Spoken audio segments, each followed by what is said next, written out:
Hello दोस्तों, दृष्टि IAS के इन फोकस प्रोग्राम में आप सभी का स्वागत है।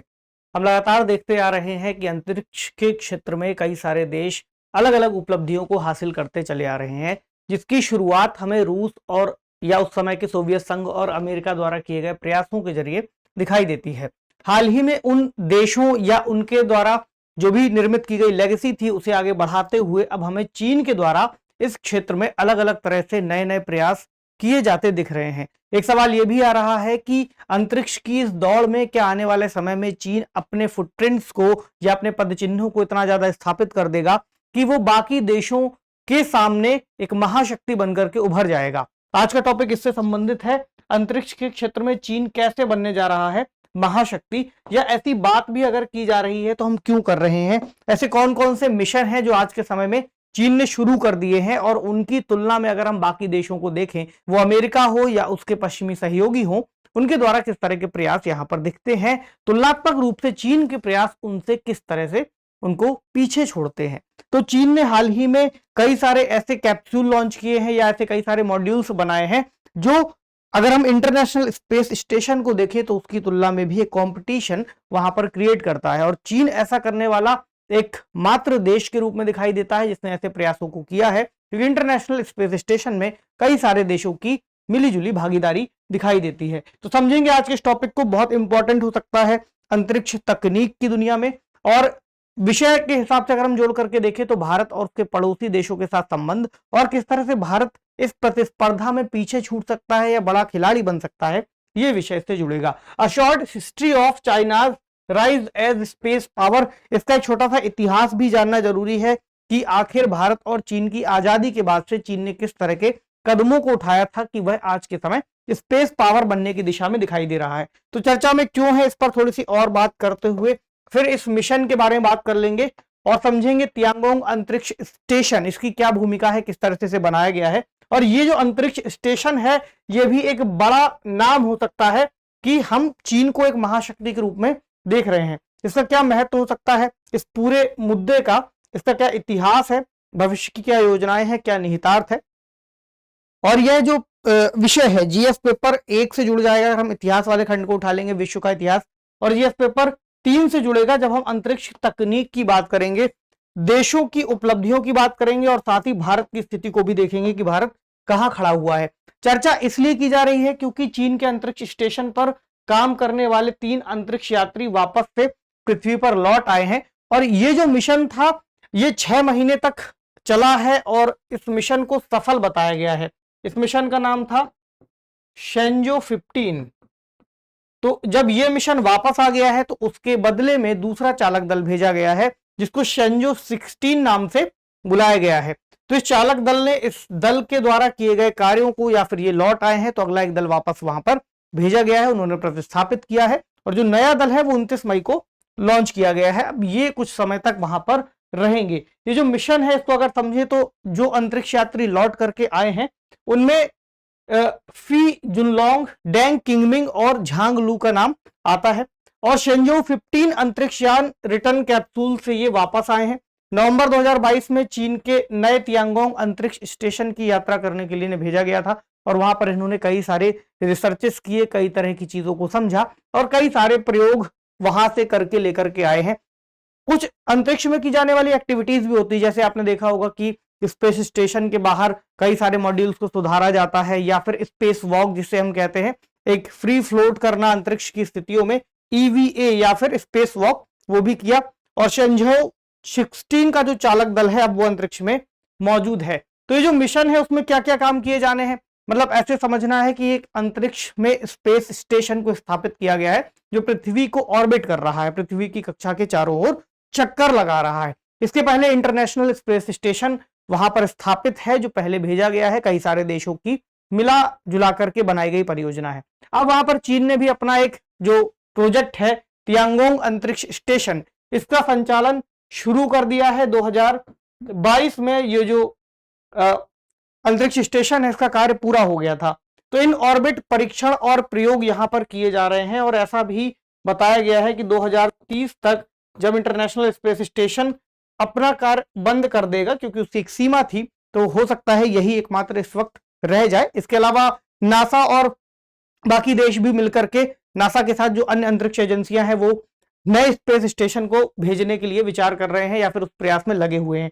तो जो वहां पर परीक्षण किए जा रहे हैं वो बहुत महत्वपूर्ण है क्वांटम घटनाओं के लिए, अंतरिक्ष समय आवृत्ति प्रणाली को समझने के लिए, सामान्य सापेक्षता जो रिलेटिविटी है, जनरल रिलेटिविटी, उसे समझने के लिए, और जीवन की उत्पत्ति से जुड़े हुए अध्ययन वहां पर किए जाएंगे। तो अगर हम एक चार्ट देखें, इस चार्ट को, हालांकि 2022 में इसका काम पूरा हुआ है, चीन के कई सारे मिशन और है, अभी हम आगे चल करके फिर इस चार्ट पर लौटेंगे।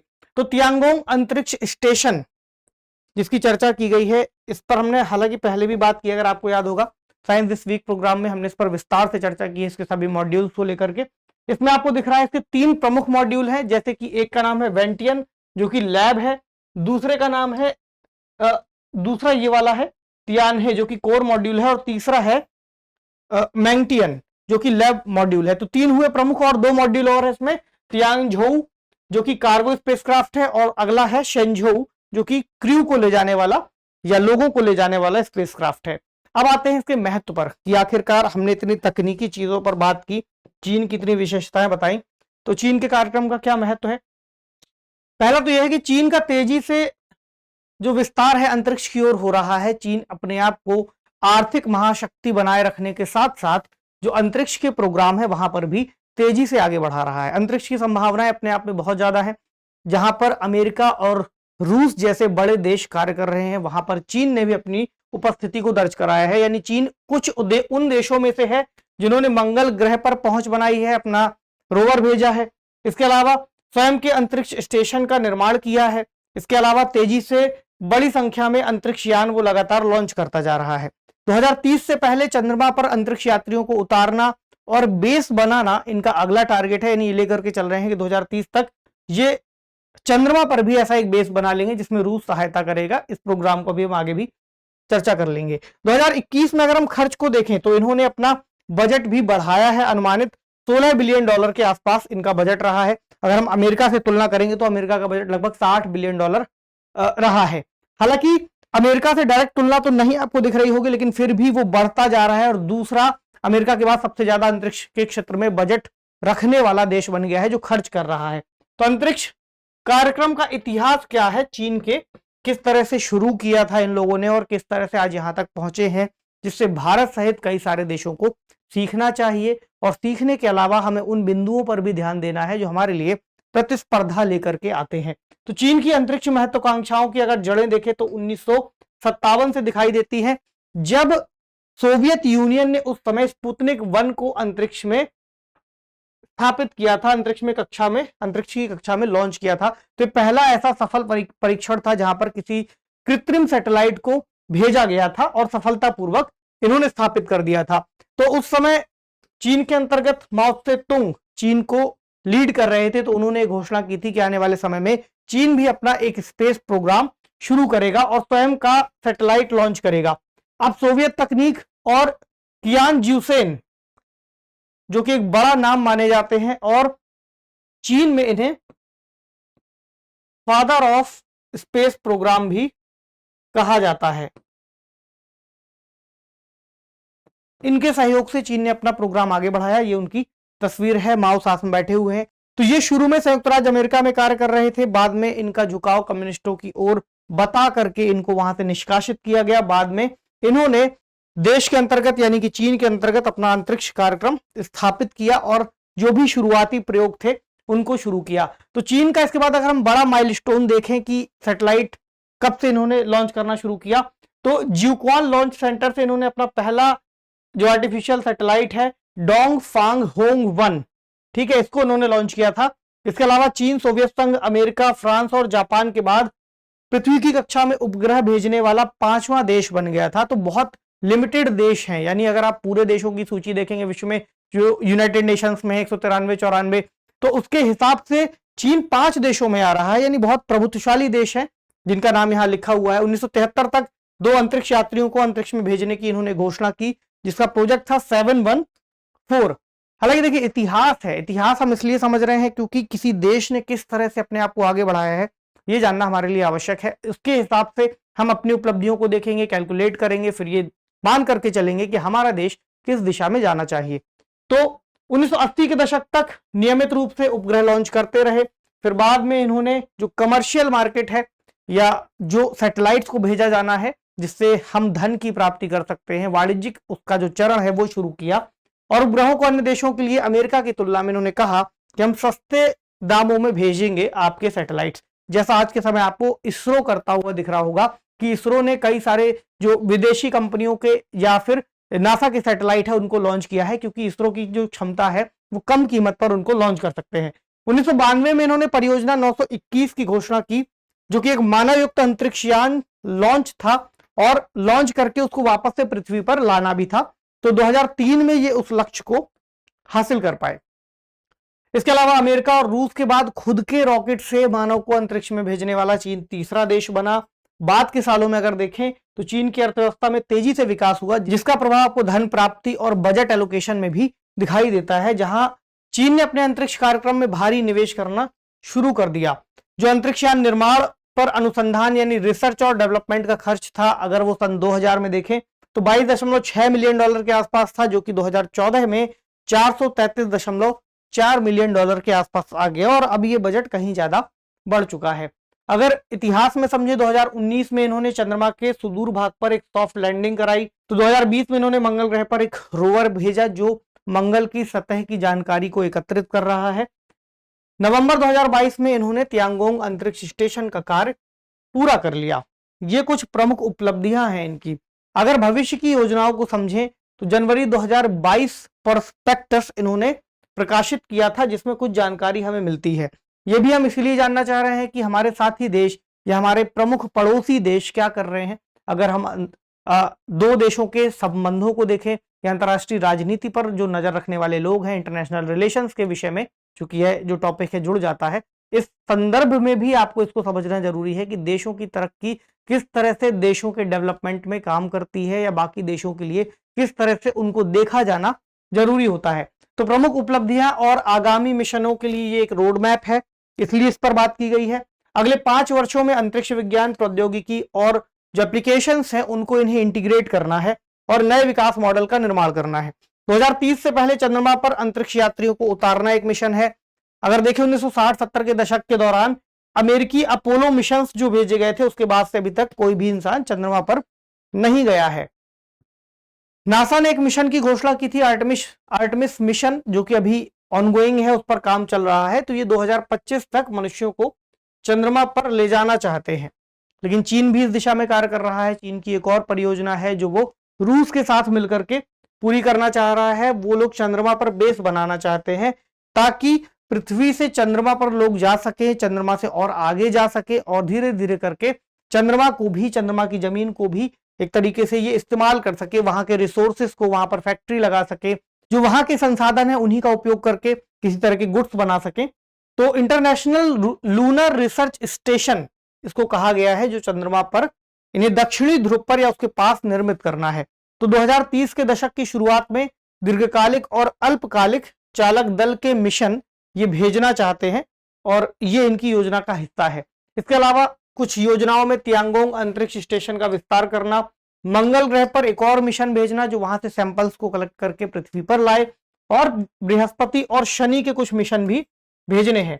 तो हम मान करके चल सकते हैं कि अंतरिक्ष के क्षेत्र में जितनी भी संभावनाएं हो सकती हैं, ये सभी को तलाश रहे हैं और उस दिशा में तेजी से प्रयास कर रहे हैं। जैसे हमने इस चार्ट को पीछे छोड़ दिया था, इसमें कुछ मिशंस की चर्चा की गई है, जैसे 2025 तक नियर अर्थ एस्टेरॉइड सैंपल कलेक्ट किए जाएंगे, 2030 तक मार्स सैंपल रिटर्न मिशन, जिसकी बात की 2030 तक ही अनमैन्ड प्रोब टू जुपिटर के लिए भेजा जाएगा, 2030 तक एस्ट्रोनॉट को चंद्रमा पर भेजना है, 2035 तक रीयूजेबल कैरियर रॉकेट्स भेजने हैं, 2040 तक इन्हें न्यूक्लियर पावर से चलने वाली एक स्पेस शटल का निर्माण करना है और 2045 तक लीडिंग स्पेस पावर के रूप में खुद को स्थापित करना है। तो अच्छी महत्वाकांक्षा है और महत्वाकांक्षा देशों को आगे बढ़ने में मदद भी करती है, लेकिन हमारे लिए बड़ा सवाल यह है कि चीन ये सब जो कर रहा है, हम क्यों इस पर बात कर रहे हैं, हमारे लिए क्यों समझना जरूरी है, क्या इसके निहितार्थ हैं। तो आज के समय समझें तो स्पेस के क्षेत्र में कई सारे देश और कई सारी जो निजी कंपनियां हैं वो भी प्रयास कर रही हैं। ना केवल देश और निजी कंपनियां भी अपने पैसे का, अपने फंडिंग का इस्तेमाल करती हुई दिख रही हैं। जैसे कि इस दिशा में एक बड़ा नाम है स्पेस एक्स जो कि एलोन मस्क के द्वारा निर्देशन में चलाई जा रही कंपनी है। इसी तरह एक ब्लू ओरिजिन नाम से है जिसकी शुरुआत अमेजॉन की तरफ से की गई है। जेफ बेजोस इसको देख रहे हैं या चला रहे हैं। बेसिक बात यह है कि इससे दिक्कत कहां आएगी, भारत को क्यों देखना है या अन्य देशों को क्यों देखना है। देखिए, अंतरिक्ष में पृथ्वी के बाद अगर संसाधनों को हम खोजना चाहते हैं तो अंतरिक्ष हमारे पास एक विकल्प के रूप में दिखता है, क्योंकि पृथ्वी के संसाधन सीमित हैं और जिस तरह से जनसंख्या बढ़ रही है, दो रास्ते हो सकते हैं, या तो हम जनसंख्या को कम कर दें या तो फिर बाहर बढ़ना शुरू करें, बाहर की ओर देखना शुरू करें। तो कुछ ऐसा ही है कि पृथ्वी के बाहर जाकर के संसाधन रिसोर्सेस का हम इस्तेमाल कर सकते हैं और हम आगे बढ़ सकते हैं, जैसा विजन एलोन मस्क लेकर के चल रहे हैं और बाकी देश भी उस दिशा में प्रयास कर रहे हैं। ऐसे में जो भी देश पहले वहां पहुंचेगा, वहां के संसाधनों को प्राप्त करेगा, लगभग वही उन संसाधनों पर अपना दावा भी करता हुआ दिख सकता है। जैसा कि हम पहले देख रहे थे कि जो भी देश किसी लैंड पर पहुंचता था, किसी भूमि पर पहुंचता था, उस पर अपना अधिकार क्षेत्र अपना दावा कर देता था, अपने लोगों को भेज देता था। ऐसी ही चीजें यहां पर भी हो रही हैं। तो 2011 में वुल्फ संशोधन एक लाया गया था अमेरिका की तरफ से, जहां उन्होंने नासा को चीन से संबद्ध किसी भी संगठन के साथ सीधे काम करने से रोका था। इसका एक मतलब यह भी था कि जो टेक्नोलॉजी है, काफी सारी टेक्नोलॉजी इस्तेमाल होती है जो बहुत सीक्रेट हो सकती है, तो वो किसी तरह से लीक ना हो जाए। बौद्धिक संपदा से जुड़े हुए मामले आ सकते हैं और डॉक्यूमेंट्स की संभावित रूप से चोरी हो सकती है, इसलिए उन्होंने खुद को चीन के साथ किसी भी तरह के कामों को करने से रोक दिया था, क्योंकि अमेरिका इस दिशा में हम लीडिंग कह सकते हैं, सबसे आगे बढ़ता हुआ दिखता है। ऐसे में उनके बहुत सारे अमूल्य संसाधन हो सकते हैं जो चीन के पास जा सकते हैं। ऐसे में उन्होंने खुद को इससे सेपरेट किया। दूसरा, चंद्र सतह पर सबसे संसाधन समृद्ध स्थानों पर हावी होने की कोशिश चीन की तरफ से होती हुई दिख रही है, क्योंकि वो चंद्रमा पर जा करके बेस बनाने की बात कर रहे हैं। ऐसे में अमेरिका के साथ साथ बाकी और देशों को भी ये चिंता है कि कहीं ऐसा ना हो कि वो उन संसाधनों पर हावी हो जाएं और बाकी लोगों के लिए या बाकी देश जो आने वाले समय में वहां पर जाएंगे तो उनके लिए उतनी स्थितियां या उतना माहौल ना बचे। इसके अलावा भारत के लिए अगर हम बात करें तो भारत के लिए भी ये जानना जरूरी है, क्योंकि चीन आर्थिक स्तर पर भारत से कहीं आगे बढ़ता हुआ दिखता है और भारत का पड़ोसी देश भी है। ऐसे में अगर चीन स्पेस पावर भी बनता है तब भी भारत के लिए एक कूटनीतिक रूप से इस चीज को देखने की आवश्यकता होगी कि हम कहां पर पिछड़ रहे हैं। तो भारत अंतरिक्ष में खर्च करने वाले दुनिया के शीर्ष 7 देशों में शामिल है। भारत का प्रोग्राम भी बहुत तेजी से आगे बढ़ रहा है। भारत भी गगनयान और चंद्रयान जैसे मिशन को आगे बढ़ा रहा है। इस दिशा में हमें और ज्यादा प्रयास करने होंगे, उन चीजों पर ध्यान रखना होगा, तभी हम आगे बढ़ सकते हैं। तो कुछ आपको भारत के संदर्भ में जो हमारे मिशंस हैं उनको कलेक्ट करना है, यह आपका होमवर्क होगा आज के लिए, क्योंकि अगर आप किसी टॉपिक को देख रहे हैं उसमें हमने चीन के एंगल की चर्चा कर ली है, तो भारत के एंगल को आपको छांटना है और कमेंट बॉक्स में लिखना है भारत के प्रमुख मिशन। ये बहुत बड़ा काम नहीं है, गूगल पर आप सर्च कर लीजिए, आपको भारत के इंपॉर्टेंट मिशन की लिस्ट मिल जाएगी, तभी उत्तर जाकर के आप एक पूरा कर पाएंगे। हालांकि इतना सारा आपको नहीं लिखना है, 250 शब्दों में ही लिख सकते हैं। तो जो इंपॉर्टेंट बातें हैं वो आपको लिखनी है। प्रश्न देखें, अंतरिक्ष की दौड़ में चीन द्वारा की गई हालिया प्रगति पर चर्चा करते हुए बताइए कि भारत सहित विश्व के अन्य देशों के लिए चीन किस तरह की चुनौतियां पेश कर सकता है। तो अंतरिक्ष के क्षेत्र में कैसे चीन आगे बढ़ रहा है, कौन कौन से प्रमुख मिशन है, कब से शुरुआत की, इन बातों की यहां पर चर्चा करते हुए आप भारत के बारे में बता सकते हैं और उन चिंताओं पर भी इशारा कर सकते हैं जो बाकी देशों को हो रही हैं। तो आज के सेशन को यहीं विराम देते हैं, मिलते हैं आपसे अगले सेशन में। और जो उत्तर के लिए फ्रेमिंग हो सकती है आप वो भी कमेंट बॉक्स में लिख सकते हैं। तो मिलते हैं, पढ़ते रहिए, अपना ख्याल रखिए, शुक्रिया।